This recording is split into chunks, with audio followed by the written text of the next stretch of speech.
Éprouvons une grande joie dans le Seigneur de ce que vous avez pu enfin renouveler l'expression de vos sentiments pour nous, d'être très nombreux devant vos postes téléviseurs, téléphones portables, voire même ordinateurs, de vous concentrer encore sur ce 10e volume de votre magazine, La Connaissance Authentique. Mesdames et messieurs, bonjour et bienvenue sur ce plateau. Aujourd'hui, nous poursuivons nos belles aventures, toujours avec l'inspiré de Dieu, le révérend pasteur Joseph Abraham Kikonga, que je salue. Bonjour révérend et bon week-end. Bonjour monsieur le journaliste. Heureux de vous retrouver encore chez nous. Gloire soit rendue. Toujours trop jeune. Le secret toujours est Dieu ou peut-être quelques ajouts? Oui, mais c'est Dieu parce qu'on ne se soucie pas. Mais vous mangez aussi, non? Le manger, la Bible dit la nourriture a été faite pour le ventre. Mais l'homme n'a pas été fait pour la nourriture. Donc tout ce que vous possédez, donc c'est Dieu. C'est Dieu, parce que l'homme ne peut rien avoir si cela ne vient de Dieu. Merci beaucoup, révérend. Avant l'entame du volume 10 de notre connaissance authentique de ce week-end, permettez-moi de faire un tout petit rappel pour ceux qui ont pu nous joindre en retard par rapport à la crise. Vous savez, il y a certaines crises qui nous parviennent. Alors, vous avez dit que la première race avait trahi Dieu et chassé du jardin. Deuxième élément, l'Afrique n'est pas un continent maudit, mais plutôt un continent béni. Mais pourquoi cette malédiction? Parce que l'Afrique avait tourné son dos contre son Dieu. Quelques temps plus tard, vous avez encore évoqué un point très spécifique sur la présence de Noé après la disparition d'Adam et Ève, qui a été considérée comme la race chère à partir de laquelle la génération de ces temps avait reconnu Dieu. Alors aujourd'hui, révérend, une toute petite question qui a été posée par un monsieur de notre cité. Il a dit ceci: pourquoi l'homme a été puni, mais sa femme, sa conjointe Ève, a été maudite ensemble avec les serpents, y compris les diables, alors que Ève aussi était comme une ressemblance de Dieu? Merci monsieur le journaliste. Je crois que avant que nous puissions dire quoi que ce soit, nous allons d'abord rendre grâce à Dieu. Merci beaucoup. Parce que ce que nous allons dire ici ne dépend pas de nous. C'est Dieu qui nous parle, c'est Dieu qui nous enseigne. Heureusement. Il est écrit dans sa parole: mon peuple sera enseigné par moi-même. Et dans le livre des Hébreux, il dit: en ce temps-là, je traiterai une nouvelle alliance, non pas comme celle que j'ai traitée avec vos pères dans le désert, où mes paroles étaient inscrites sur des tables de pierre. Mais Dieu précise en disant: en ce temps-là, mes paroles seront inscrites dans le cœur de chacun. Et personne ne peut dire à son frère: connais le Seigneur, parce que tous me connaîtront du plus petit au plus grand. Alors, nous ne pouvons rien sans lui. Voilà, avant que je ne réponde, je voulais d'abord que nous puissions dire un mot à Dieu et demander sa présence au milieu de nous pour que lui seul puisse nous enseigner. En tant que le présentateur de l'émission, je vous l'accorde. Merci, nous prions. Au nom du Père, du Fils et du Saint-Esprit. Dieu notre Père, Jésus-Christ notre Sauveur, Saint-Esprit notre Consolateur. Et une fois de plus, nous voici dans ta présence pour te rendre des actions de grâce, louer, célébrer, exalter ton Saint-Nom. Car ta miséricorde durera toujours et ton nom est celui qui doit être élevé en chacun de nous, en signe de reconnaissance que tu es notre Créateur. Seigneur, nous vivons dans ce monde corrompu. Ce monde qui a été détruit par l'ennemi, lui qui n'a pas voulu et accepté la mise en place de ton plan merveilleux pour la vie merveilleuse de l'homme ici-bas. Et depuis tout ce temps-là, le monde a été soumis à un système contraire à ta volonté. C'est la raison pour laquelle, maintes reprises, nous nous écartons de devant ta présence de par ce que nous entendons, de par ce que nous voyons, de par ce que nous faisons et de ce que nous méditons. Nous prions, ô Dieu, que tu donnes pardonner chacun de nous et que tu nous acceptes dans ta présence, selon qu'il est écrit, heureux ceux qui sont acceptés dans la présence de l'Éternel et heureux les peuples dont l'Éternel est leur Dieu. Nous voulons que tu sois avec nous. Toi qui nous as aimés d'un amour si profond, en nous envoyant ton Fils Jésus qui est mort sur la croix à cause de nos péchés.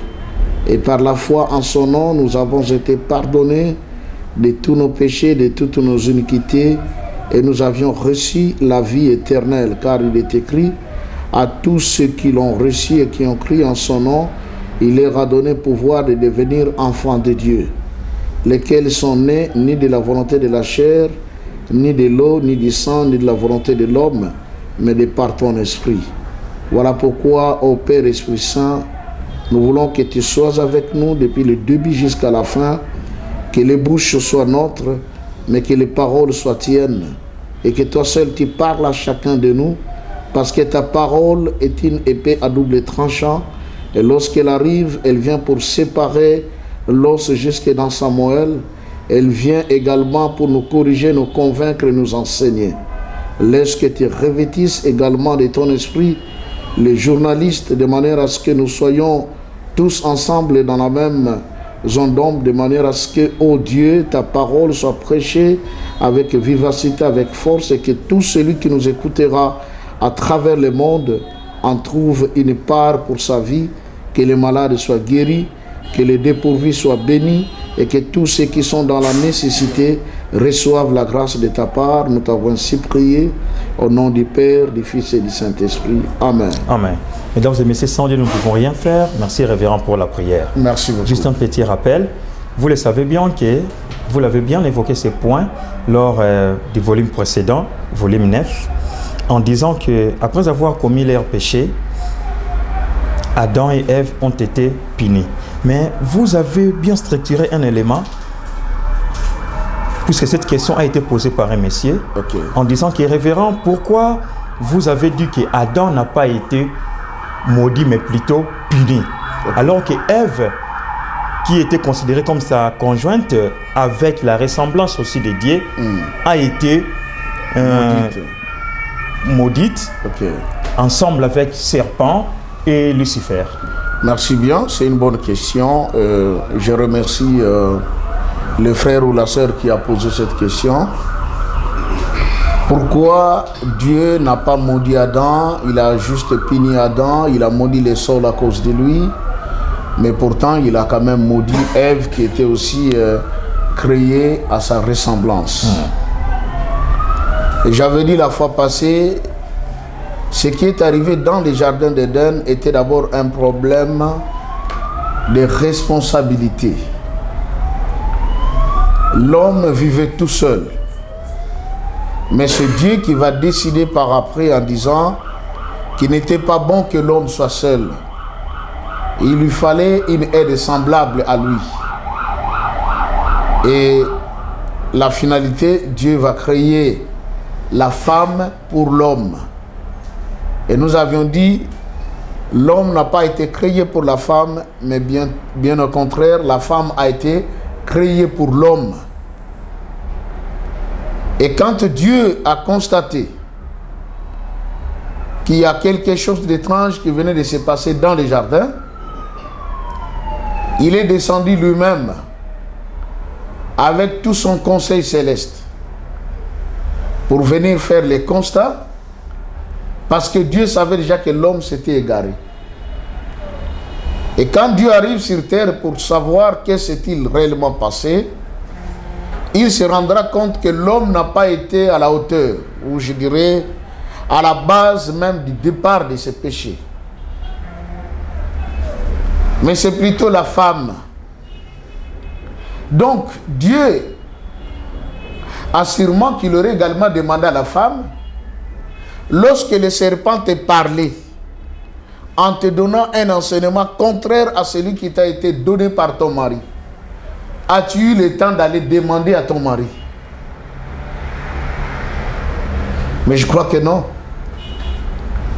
Nulle part la Bible fait mention que quand le diable est entré dans le serpent parlant à la femme s'est dit, bon, ce que tu m'enseignes c'est bien, mais mon mari ne m'en a jamais parlé ainsi, laissez-moi d'abord aller demander. Au contraire, la Bible est claire, Ève, dès qu'elle entendit l'enseignement, elle crut. Elle prit le fruit et en mangea. Donc pour Dieu, il a vu tout ça. Mais Adam, par contre, vous verrez que lorsque Ève est venue lui présenter le fruit dès le départ, Adam n'était pas d'accord. Je vous ai dit ici que il a failli y avoir divorce dans le jardin d'Éden entre l'homme et la femme. Ainsi, dans Matthieu chapitre 19, à partir du 4e verset, le Christ dit, au commencement, Dieu fit l'homme et la femme. Et que l'homme ne se sépare pas de sa femme. Mais cela ne pourrait intervenir que dans la mesure où la femme aurait commis l'adultère. Voyez?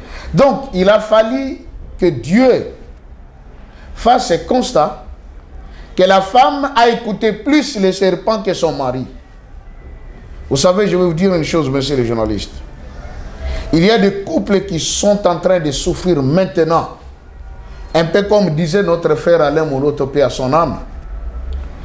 Qu'il y a des foyers où on dit, bon, on reste là simplement parce qu'on a des enfants.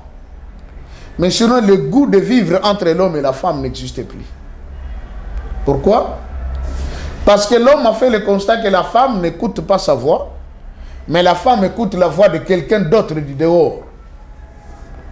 Il y a des femmes, vous la mettez dans la maison, vous en tant qu'époux, vous en tant que mari, vous lui donnez des instructions en disant, voilà ce que j'aime, voilà ce que je n'aime pas, voilà ce que tu dois faire, voilà ce que tu ne peux pas faire. Mais qu'est-ce qui arrive? La femme arrive à boycotter tous les ordres donnés par son mari, mais elle met en pratique ce que sa mère lui a dit. Elle met en pratique ce que son père lui a dit. Elle met en pratique ce que son ami lui a dit. Je vous donne un exemple si simple. Nous sommes à Brazzaville. J'arrive au mois de novembre, pardon, de décembre 2010, pardon, en pleine prière de jeûne pendant 21 jours, Dieu me parle que l'année prochaine, après toi, tu dois te marier, mais tu ne peux pas dépasser le mois de juin. Et je peux vous assurer ici, quand j'ai reçu ces messages, je n'avais pas de fiancé. La personne sur qui je comptais, je me disais peut-être que c'est elle qui pourrait être avec moi. Bon, venait de commettre un acte odieux. Dieu me demandait automatiquement de mettre fin à cela. Et je suis resté tout seul. C'est au cours de cette période que Dieu me dit, apprête-toi l'année prochaine au mois de juin. Tu dois te marier. Ne dépasse pas ce mois-là. J'ai reçu ce message à l'église. Et même la lumière qui m'était apparue, une sœur qui était en diagonale de moi, a vu la même lumière. Et la voix me parlait. C'est là que je vais prier, puis Dieu me montre, bon, qui je devais prendre en mariage. Mais ma femme avait une amie. Je dis bien, une dame qui était son amie. Et ma femme, à l'époque, travaillait chez une dame. Elle gérait la maison, elle gérait un peu les restaurants et tout le reste. Chaque jour, quand elle revenait du boulot, elle avait des bols remplis de nourriture. Elle, comme elle était toute seule, bon, elle ne mangeait pas aussi assez, elle apportait cette nourriture à sa copine. Et sa copine avait des enfants. Mais vous savez que s'est-il passé? La dame qui était l'amie à mon épouse était sorcière. Elle va travailler l'esprit de mon épouse de manière à ce que elle a fait d'elle comme son esclave. C'est ça la vérité, hein? Je vous dis des choses vraies. Ma femme était tous les jours censée, après le boulot, apporter des bols de nourriture auprès de cette dame. Et c'est comme ça la dame, elle ne travaillait pas. Elle restait à la maison, elle dormait à longueur de journée, en attendant qui? Maman Joséphine qui doit lui amener des bols de nourriture, remplis de nourriture. Et puis viendra le moment où moi et elle, on fait connaissance, on définit un objectif ensemble, un idéal, que bon, écoutez, d'ici là, on doit se marier. Lorsque je viens à Kinshasa pour la dot, à mon retour, j'ai eu à faire un petit examen personnellement. J'ai dit, bon, bientôt je me marie avec elle. Mais sa copine, là, je vois, elle dépend trop d'elle. Mais tel qu'on va se marier, demain après-demain, je dis, fais grâce, ma femme sera enceinte. Elle aura un congé de maternité. Pendant qu'elle sera en congé de maternité, elle ne sera plus à mesure d'apporter la même quantité de nourriture qu'elle donne à cette femme pour sa prise en charge et ses enfants. Par bonne volonté, j'ai fait appel à la dame, après avoir eu un entretien avec mon épouse, que je voudrais parler à cette dame, comme je me connais avec certaines autorités ici, et des personnes qui, quand même, un peu sont bien placées du point de vue social, que je lui cherche un emploi quelque part, comme ça, elle sera beaucoup plus dépendante d'elle-même. C'était un bon compromis avec mon épouse. Et la dame, on l'a fait appel, elle est venue. On s'est entretenu. Mais vous savez quoi? À ma présence, elle était joyeuse. Papa, merci, vous voulez me chercher du travail, je suis ravi. Vraiment, c'est une bonne nouvelle pour moi. J'ai beaucoup traîné dans le chômage, je ne faisais rien. Elle est partie. Le lendemain matin, elle change de discours. Le pasteur Joseph veut me séparer de ma copine. Je reste avec ma copine. Elle commençait à en faire tout un problème auprès de beaucoup de membres de l'église, contredisant ou disant, je dirais, le contraire de tout ce que nous avions dit à la maison, ensemble avec elle. Mais vous savez qu'est-ce qui était arrivé au cours de cette période? Si moi et mon épouse, on est ensemble, peut-être on mange ou bien, bon, on cause. On peut parler de certaines choses, ça marchait. Dès que j'ai touché le point de cette dame-là, ça s'enflammait. Moi, j'ai failli me divorcer avec ma femme le premier mois du mariage. Beaucoup de frères sont témoins. Le premier mois du mariage. C'est-à-dire que mon épouse écoutait plus cet ami que moi. Et qu'est-ce qui se passe? Les jours même de la bénédiction nuptiale, on finit tout à l'église. J'avais réservé une chambre à l'hôtel. Parce que ma maison était pleine de gens qui étaient venus de Kinshasa. Les uns étaient à l'église, les autres chez moi à la maison. Il n'y avait pas moyen que je reste là. J'ai réservé une suite à l'hôtel. Et nous sommes allés à l'hôtel, mais la dame s'amène à l'hôtel avec nous à 1h du matin. Non, à 23h. Bon, 23h, on quittait l'église. Nous avons accompagné les parrains qui avaient également une suite quelque part dans un hôtel.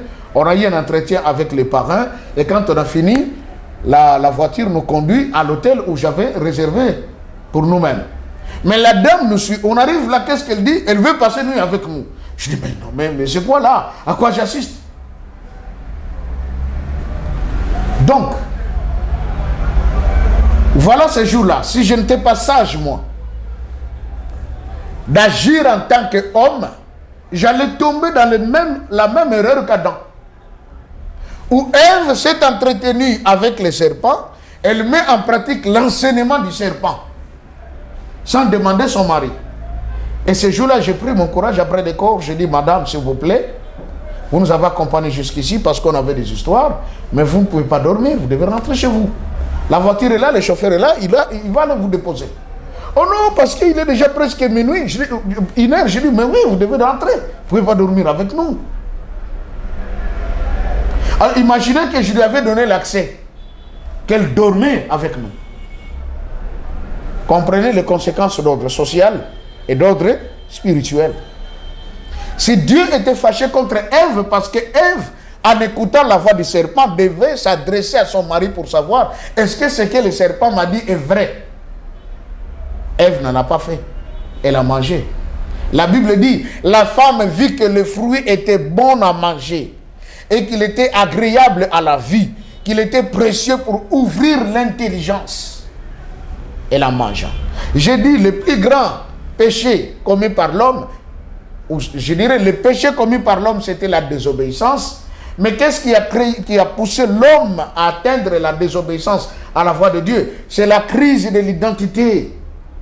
Ève ne se connaissait pas. Elle qui était créée à l'image et à la ressemblance de Dieu, quand bien même tirée d'Adam, mais elle ne se connaissait pas, parce que le diable lui a dit, Dieu sait que le jour où vous en mangerez, vous deviendrez comme des dieux et vos yeux s'ouvriront. Alors qu'elle, elle était déjà comme Dieu. Je dis encore et je réitère, monsieur le journaliste, il est pire à un homme de vivre sur cette terre sans se connaître. Si vous vivez sans vous connaître qui vous êtes, pourquoi vous existez, pourquoi vous êtes venu au monde, vous deviendrez la proie des autres, vous deviendrez alors un enfant de course des autres. Parce que le monde dans lequel nous vivons, c'est la jungle, c'est la loi du plus fort qui joue. Nous voyons ce qui se passe dans la jungle. Le lion attrape l'antilope pour la manger, il n'a pas pitié. Parce que pour lui, c'est sa proie. Et dans ce monde, quand vous ne vous connaissez pas, on va vous manipuler. Quand vous ne vous connaissez pas, on va jouer de vous. Et c'est le dernier jour que vous allez vous rendre compte que même moi, je devais être quelqu'un qu'on devait appeler son excellence, monsieur le ministre. Mais seulement j'étais distrait.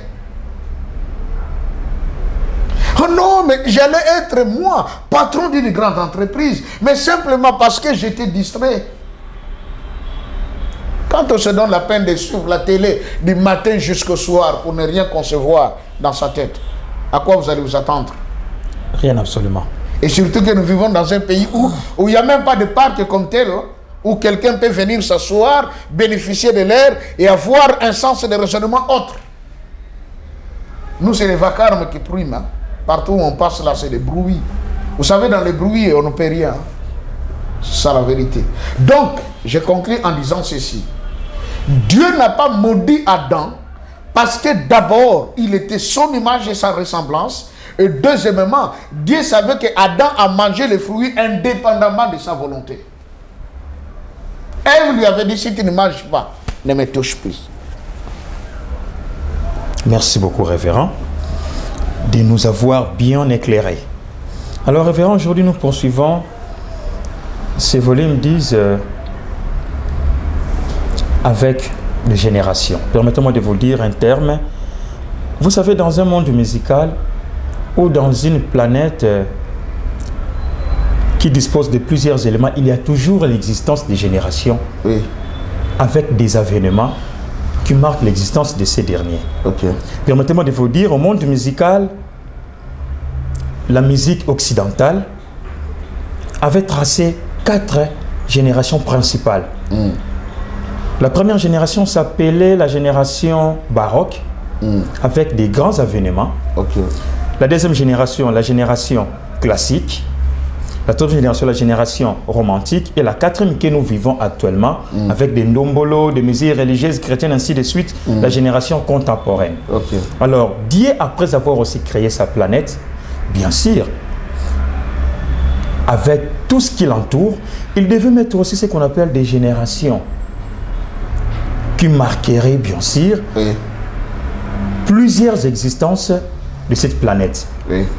Selon les dires, il y a 4 générations dont la planète dispose. La première génération, la deuxième, la troisième et la quatrième, avec tous les événements ou avènements qui les entourent.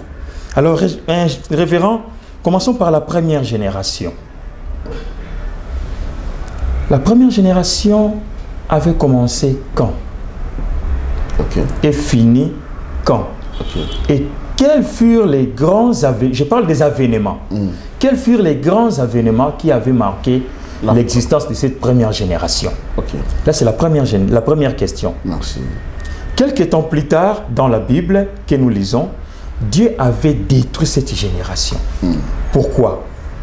Parce qu'il y avait tant d'atrocités ou manque des recommandations qu'il avait dotées à cette génération, où il s'est senti réjoui de détruire la génération pour créer une autre. Merci. En tout cas, c'est une question très géniale. Parce que à partir de cette question, nous allons ouvrir un grand nombre de choses. Et certainement, il y en a qui se diront peut-être, j'ai déjà entendu parler.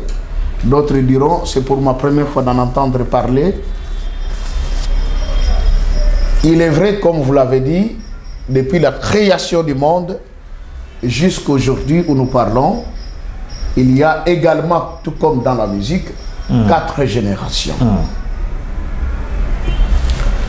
La première génération, je sais qu'il y en a qui vont dire, mais pasteur, lorsque nous lisons Matthieu chapitre 1, lorsqu'on lit également Luc chapitre 1er, on dit de tel jusqu'à tel, il y a eu 14 générations. De tel jusqu'à tel, il y a eu 14 générations. De tel jusqu'à tel. Ça, ce sont des générations du point de vue de naissance, d'un clan, d'une famille. C'est comme on avait appris dans les cours de la sociologie, l'arbre généalogique d'une famille. On peut parler de générations comme ça. Mais selon Dieu, il y a 4 générations. Et je pense que vous entendez souvent sa divinité, Papa Simon Kimbangu Kiangani, le chef spirituel de l'église kimbanguiste, qui dit souvent, nous sommes maintenant à la 4e génération et qui est la dernière. Est-ce que la 5e génération existe? Les gens disent toujours, non papa, il n'y a pas 5 générations, il n'y a que 4 générations. Personnellement, je me posais cette question à un moment. Nous sommes la 4e génération. Mais d'où est partie la première, la deuxième, la troisième? C'est quoi ces générations-là dont on parle?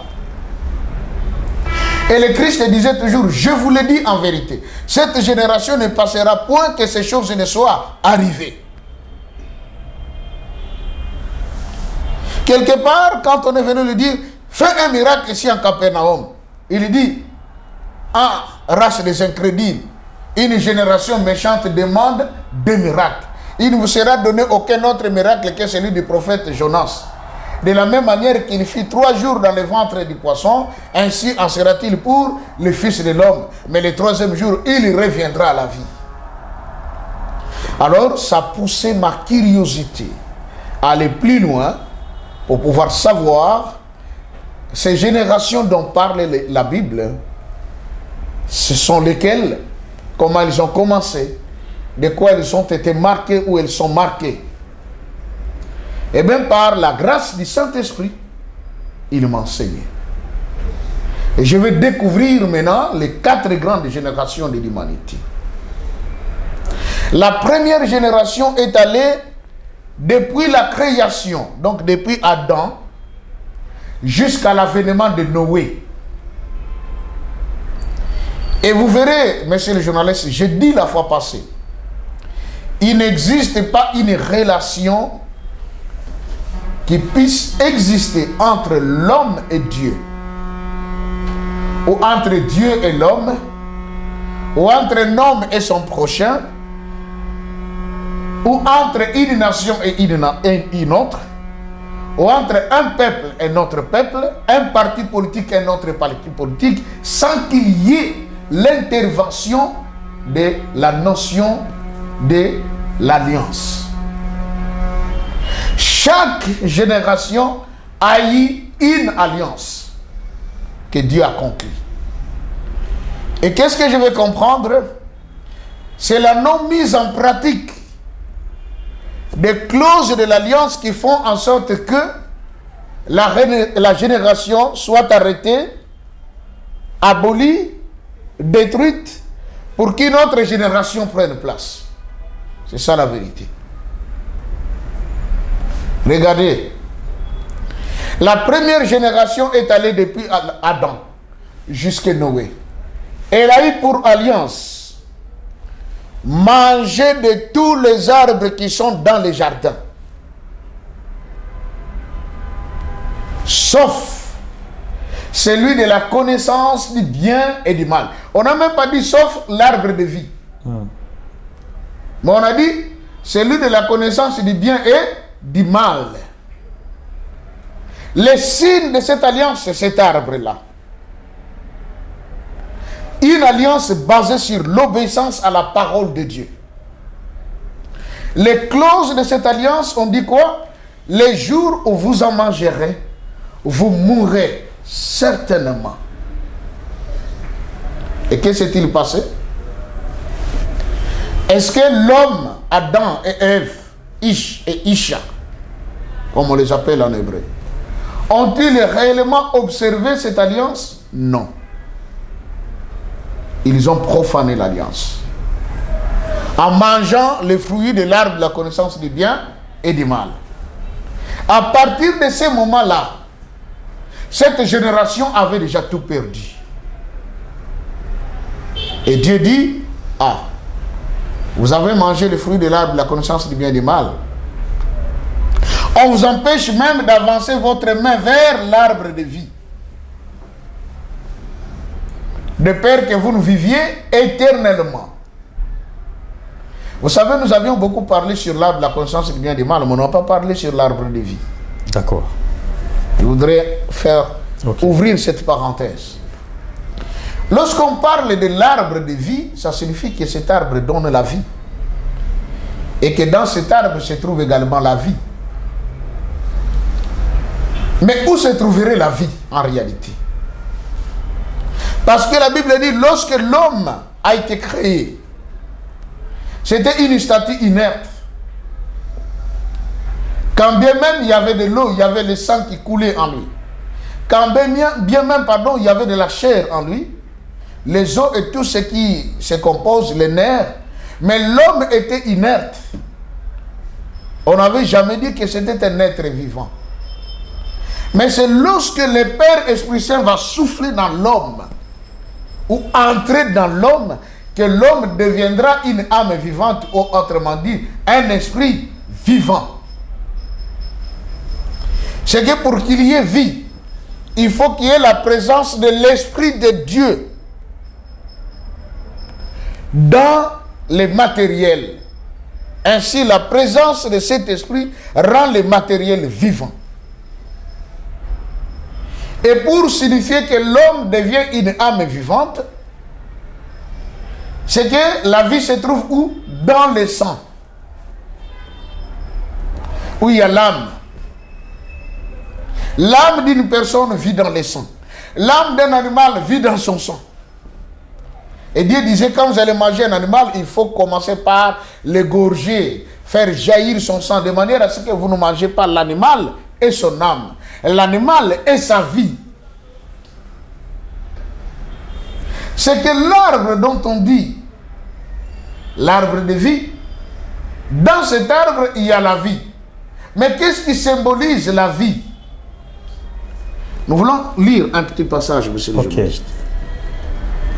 Apocalypse, livre d'Apocalypse, chapitre 22.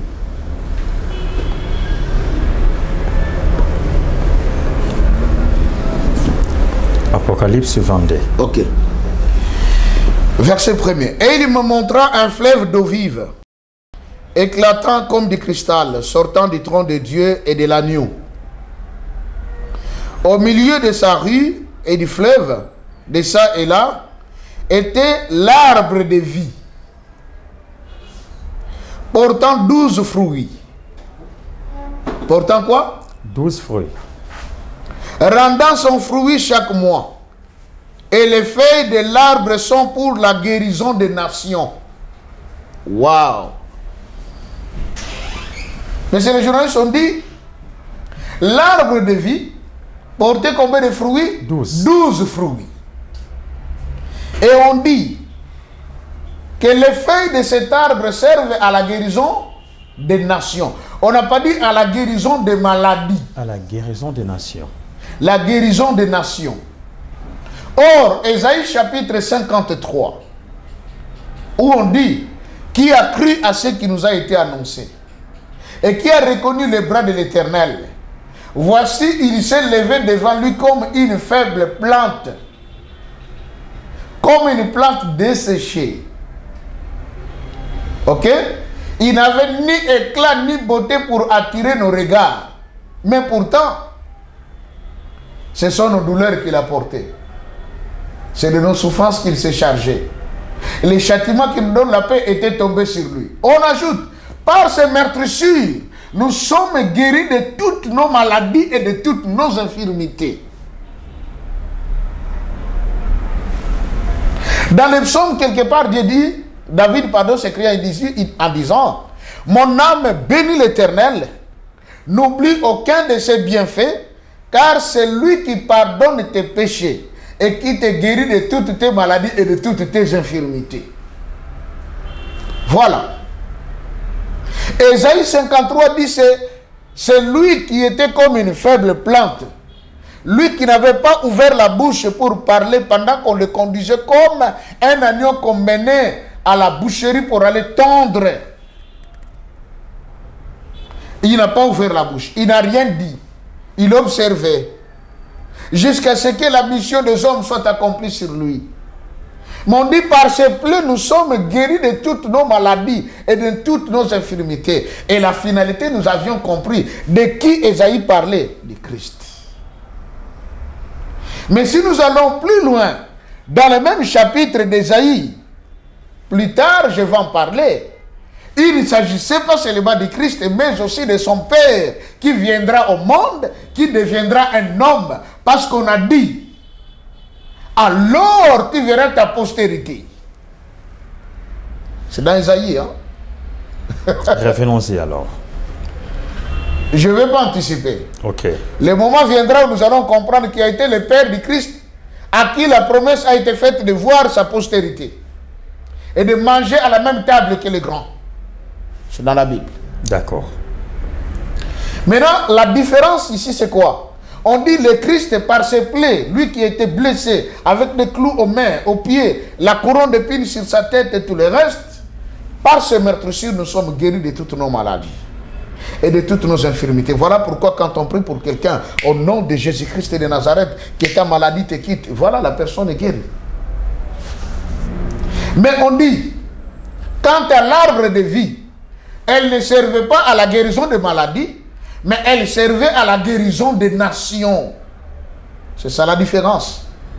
Or, je dis la fois passée que l'Éden, c'est le Congo, l'espace Congo, compris entre l'Angola, la République démocratique du Congo, le Congo-Brazza, le Gabon. C'est ça l'espace Congo, c'est grand empire Congo. Ça m'étonne quand même quand j'apprends les gens dire le royaume Congo. Moi, je dis non, ce n'était pas un royaume. Parce que dans le royaume Congo, il y avait une confédération de beaucoup de royaumes.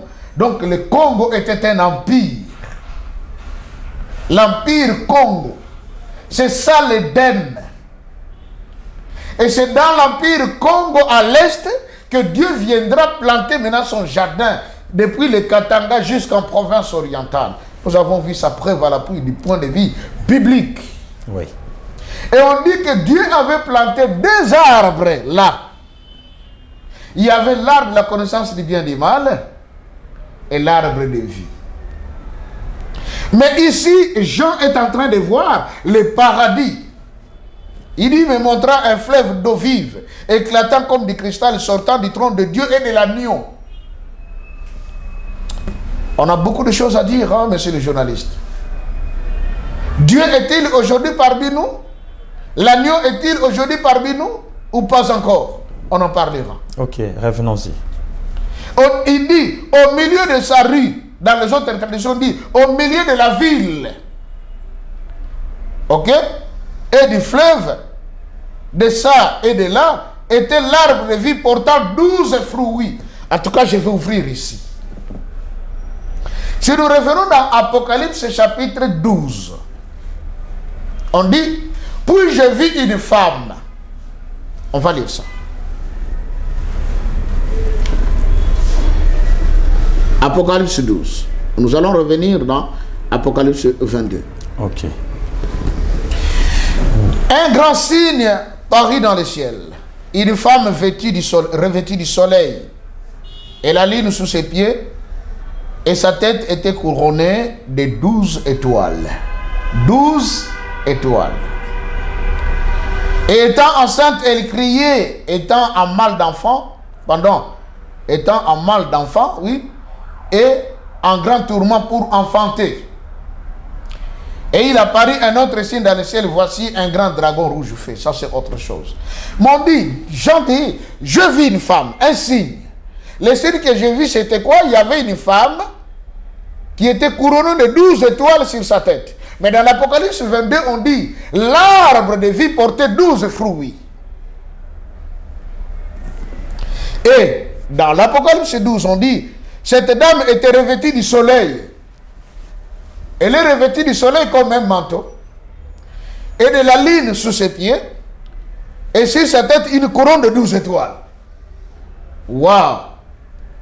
Monsieur le journaliste. Révérend, les fruits de cet arbre-là sont comestibles ou invisibles? On y va, on comprendra. D'accord. Une femme revêtue du soleil. Donc, cette femme a porté le soleil comme son manteau, comme son appui, comme sa protection, comme sa couverture. J'ai dit que nos ancêtres depuis l'Égypte parlaient de Isis, Horus et Osiris. Voilà encore les trois choses se répètent ici. On dit, cette femme était revêtue du soleil et la lune sous ses pieds. Et on dit, sur sa tête, une couronne de 12 étoiles. Et je reviens encore dans Genèse. Joseph fait un rêve. Dans le rêve, qu'est-ce qu'il voit? C'est que lui et ses frères en train de couper des gerbes. Et lorsqu'ils ont formé le paquet, il y a eu 12 au total, mais sa gerbe est restée debout. Les 11 autres de ses frères se sont prosternés. Et puis il a vu le soleil, la lune et 12 étoiles. Mais les étoiles ont fait quoi? Se prosterner devant lui. Quand il en a parlé à son père Jacob, vous savez qu'est-ce qu'il lui a dit? Jacob était un prophète. Il avait le don de discernement des esprits et l'interprétation des songes et des rêves. Jacob en avait. Les dons qui étaient dans le père, c'est celui qui a été transmis dans les fils. Jacob dit non, non, non, non, non, non. Joseph, s'il te plaît, ne dis plus ces choses. Parce qu'en disant ces choses, tu sous-entends que moi, ton père, le soleil, ta mère, Rachel, la lune, et tes frères, les 11 étoiles, allons nous prosterner devant toi. Tais-toi, n'en parle plus. Nous savons que c'est la cause principale qui a fait que Joseph soit vendu par ses frères. Parce qu'ils avaient compris que ce petit, si on le laisse vivre en paix, il finira par devenir notre chef et nous allons nous soumettre à lui. Ça ne tiendra pas, malheureusement. Proverbe 25, verset 2. Il intervient encore aujourd'hui. La gloire de Dieu, c'est de cacher des choses. Dieu a permis à ce qu'il soit vendu pour que maintenant la vision soit accomplie, parce que le jour qu'ils sont venus en Égypte, Jacob et les autres, et tous les 12, les 11 fils, se sont prosternés devant Joseph, étant le gouverneur général de l'Égypte. Revenons. Donc, quand on voit les 12 fruits, ce ne sont pas des fruits comestibles.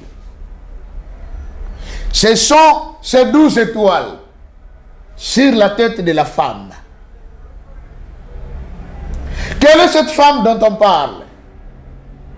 Dans ce livre d'Apocalypse 12, j'en appelle aux pasteurs des églises de réveil. S'il y a un qui pense que ce que je vais dire est faux, qu'il le contredise. Mais regardez, monsieur le journaliste, on dit, au verset 11 du même chapitre de l'Apocalypse 12, on dit, et eux l'ont vaincu à cause du sang de l'agneau, à cause de la parole de leur témoignage, et ils n'ont pas aimé leur vie, même jusqu'à la mort. J'ai pris seulement cela. Mais je demande à tout le monde de lire l'Apocalypse chapitre 12, de 1 à... Au total, nous avons 17 versets. Qu'est-ce qui se passe? Monsieur le journaliste, je ne veux pas aller trop vite. Hein. Il y a quelque chose qu'on doit ouvrir ici. Je crois que ça va commencer à nous donner maintenant une lumière sur ce que nous allons parler les jours à venir. Je vous accorde la parole. Lorsque j'étais dans les réveils, j'ai enseigné ça. J'ai entendu ce qui a été enseigné.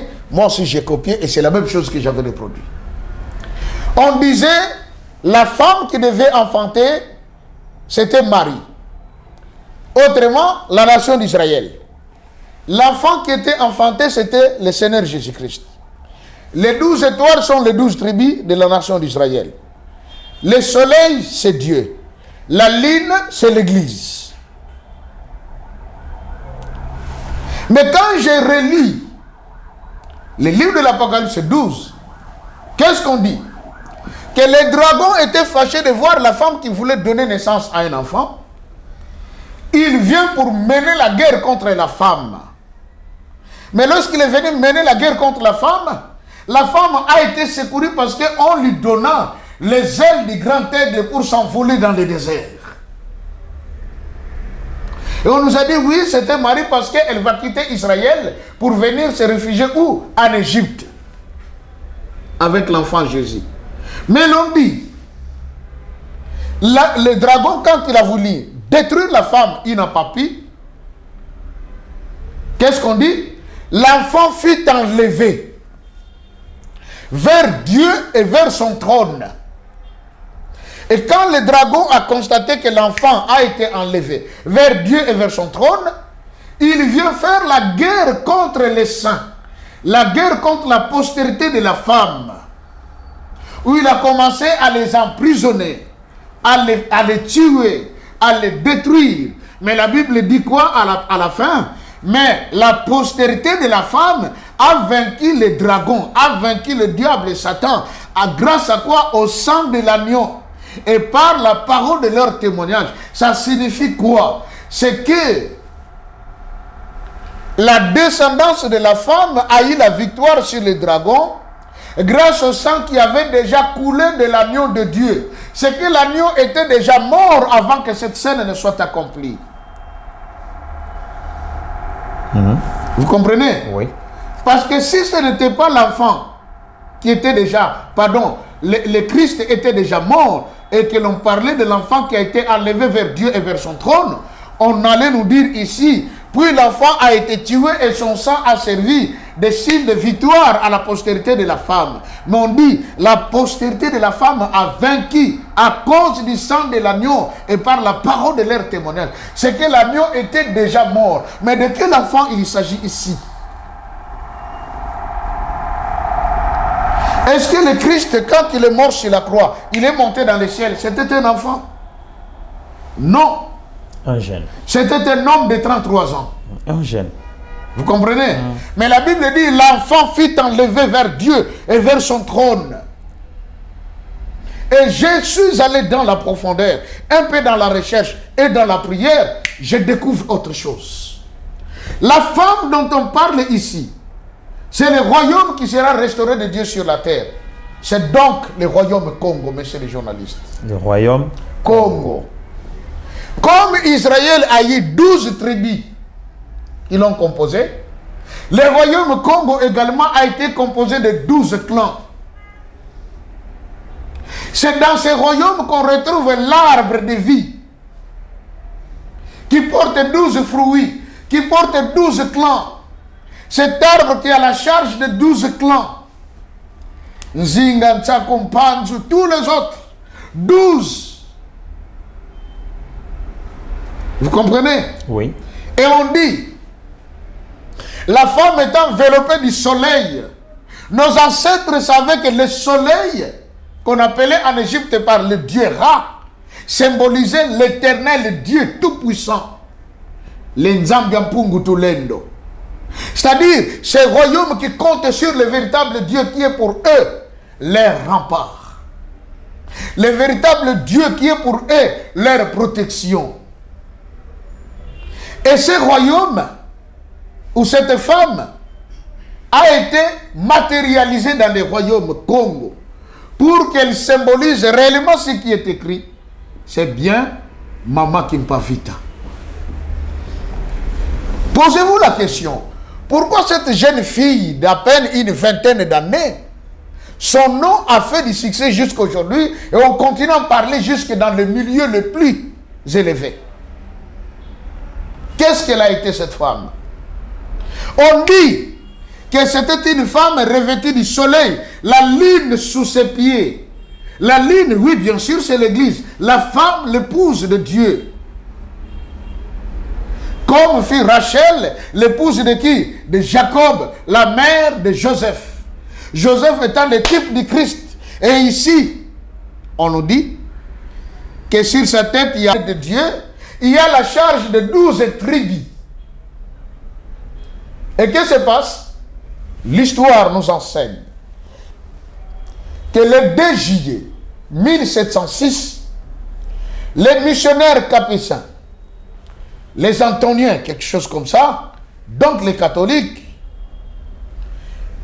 sous Diego Cao et tous les autres qui étaient venus prendre possession du royaume Congo, vont mener la guerre contre Mama Kimpavita qui venait d'avoir un enfant qui portait le nom de Kembo Dianzenza, ce qui signifie la gloire des étrangers. Cet enfant qui a été placé au dos de Mama Kimpavita le 2 juillet 1706, sur un bûcher où on a placé du bois, on va mettre le feu pour tuer Mama Kimpavita, son fiancé qui était son garde de corps et l'enfant qui était derrière son dos. Mais qu'est-ce qu'on nous dit, messieurs les journalistes? L'enfant qui était au dos de Mama Kimpavita va se transformer en quoi? En colombe et s'envola. Or, l'Apocalypse dit, l'enfant fut enlevé vers Dieu et vers son trône. Mais l'enfant là a été brûlé vif aussi ensemble avec sa mère. Pardon? L'enfant dont vous parlez, oui, de Kimpavita là, oui, a été brûlé vif ensemble avec sa mère. Mais du dedans de l'enfant est sorti une colombe, l'Esprit de Dieu, celui qui ne peut pas mourir. L'enveloppe qu'il avait porté cet enfant, certes, a été calcinée. Et d'ailleurs, sa tombe existe. Parce qu'après qu'on ait brûlé Mama Kimpavita et son mari et l'enfant, on était venu prendre le reste de leur corps et on les a enterrés à Kwimba, à Sierra de Kanda, à Kwimba, en Angola.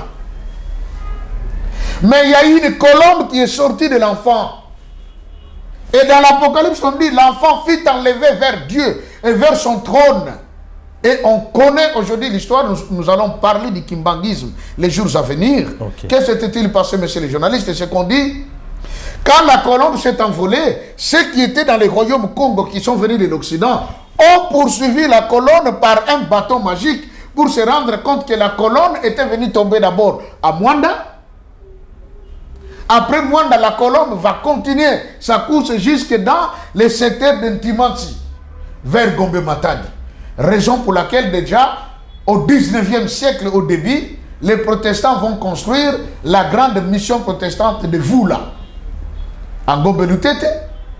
Et les catholiques, en 1830 et quelques, vont construire la grande mission catholique de Gombe Matadi, dans l'objectif d'attendre la colombe devenir homme, naître de nouveau, voir cette colombe.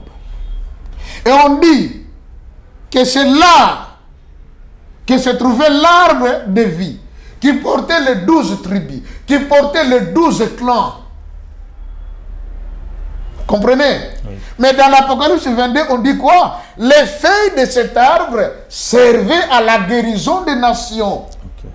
Laissez-moi vous ouvrir une chose. Savez-vous que dans Banza Congo, aujourd'hui, se trouve un arbre qui y est et qui existe depuis la création du monde? Cet arbre porte le nom de Yalankou. En quelle langue? En Kikongo. Qui veut dire? Qui date depuis la nuit des temps. Comprenez? Cet arbre a deux caractéristiques majeures. Première caractéristique. Lorsque les colons sont arrivés dans Banza Congo, ils découvrent ce peuple qui était composé de 12 clans ou 12 tribus. Ils découvrent également que ce même peuple porte l'alliance d'Abraham, la circoncision. Ils découvrent également que ce peuple est un peuple qui honore Dieu le jour du sabbat. Et ils vont se rendre compte qu'il y avait un arbre qu'ils vénéraient ou qu'ils respectaient. Les colons de l'époque, les Portugais, se sont donné la peine de couper cet arbre. Quand ils ont commencé à couper cet arbre, vous savez qu'est-ce qui sortait? Du sang humain. Jusqu'à aujourd'hui, cet arbre-là, on ne le coupe pas. Quand vous le coupez, il y a du sang humain qui sort. Et deuxième caractéristique, messieurs les journalistes, une feuille de cet arbre, quand elle tombe, c'est un grand du monde qui meurt. Ah bon? Je l'ai écrit dans mon livre, intitulé Congo, nouvelle puissance mondiale à la lumière des Saintes Écritures, qui va paraître bientôt. Dans ce livre, j'ai expliqué ceci. Lorsque dans une nation, les choses ne semblent plus marcher, la tendance que le peuple a, c'est de vouloir changer les dirigeants. Soit que le président meure, ou qu'il soit chassé de force, ou qu'il y ait élection pour qu'il parte et qu'un autre vienne. Quand un dirigeant conduit une nation et que les choses ne semblent plus marcher, par l'élection, il est évincé, par un coup d'État, il est évincé, ou par la mort, il est parti, en quelque sorte, ça constitue une guérison pour la nation. Parce qu'on se dit, voilà que lui est parti, celui qui viendra certainement va apporter de nouvelles choses.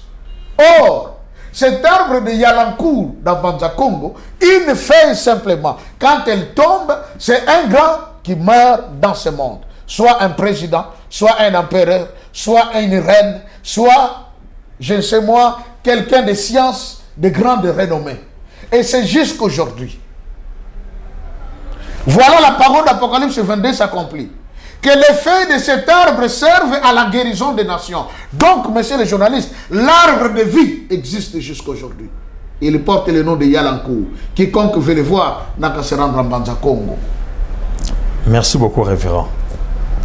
Je crois que, avant de boucler cette première partie du volume 10, j'aurais souhaité que vous reveniez un peu en arrière en ce qui concerne la première génération que vous avez pu évoquer. Nous allons y aller, monsieur le journaliste. Okay. Si j'évoquais ce problème de l'arbre de vie, parce que dans la première génération, nous allons voir où se trouvait l'erreur, qu'est-ce qui a fait que Dieu a détruit cette première génération.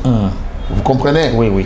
Et j'ai parlé que l'arbre de vie dont on nous parle dans la Bible n'est pas quelque chose d'imaginaire.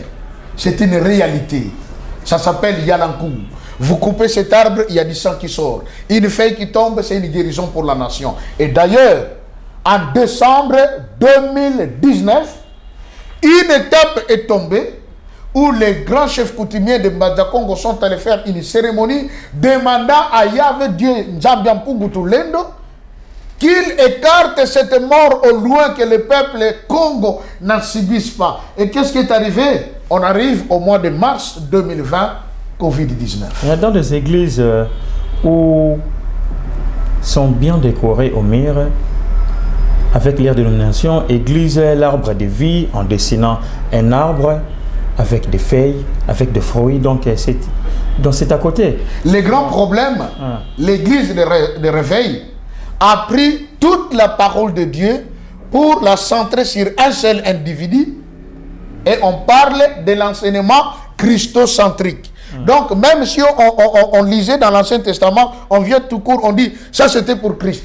Quand on dit ceci, ça c'était pour le Christ, ça c'était le Christ lui-même, ça c'était le type du Christ. Non. Donc une dénomination qui va de pair avec l'image. Parce que déjà, par exemple, dans le réveil, on croit que l'arbre de vie, c'est le Christ lui-même. Parce qu'il a dit je suis l'arbre de vie. Parce qu'il a dit je suis le pain de vie. Mais l'arbre de vie qui a été créé par Dieu existe bel et bien. Et c'est sous cet arbre d'ailleurs que Caïn, après avoir tué son frère Abel, alla l'enterrer. Mesdames et messieurs, nous voici pratiquement à la fin de ces premiers numéros du volume 10 consacrés à la première génération, mais dont les sous-thèmes reposaient sur l'arbre de vie. Alors, vous avez été nombreux. Je crois que nous allons poursuivre ces belles aventures lors du volume 11, dirais-je, toujours avec l'inspiré de Dieu. Moi, je lui appelle l'inspiré puisqu'il est vraiment inspiré de Dieu. Il n'est pas comme nous. Nous qui commettons tant de fautes à tout moment, mais j'ose croire que le révérend pasteur Joseph Abraham est vraiment l'inspiré de Dieu. Je suis aussi homme comme vous. Ah bon? Oui. Mais par rapport à ce que nous sommes en train de vivre, dans ce que nous palpons, ce que nous touchons, ce n'est pas n'importe qui peut nous offrir, révérend. C'est la grâce de Dieu, c'est Dieu qui a voulu enseigner cela pour que son peuple puisse le connaître. Donc vous n'êtes pas inspiré de Dieu? Et je le suis, bien sûr. Ah, ok. Alors, merci beaucoup à Papa Rodrigue qui nous a rejoint aujourd'hui, à Papa Douda pour sa production, à Rof Gain de nous soutenir à tout moment, et derrière la caméra, Papa Mananga. Que Dieu vous bénisse. Retrouvons-nous à très bientôt pour un nouveau numéro. Au revoir.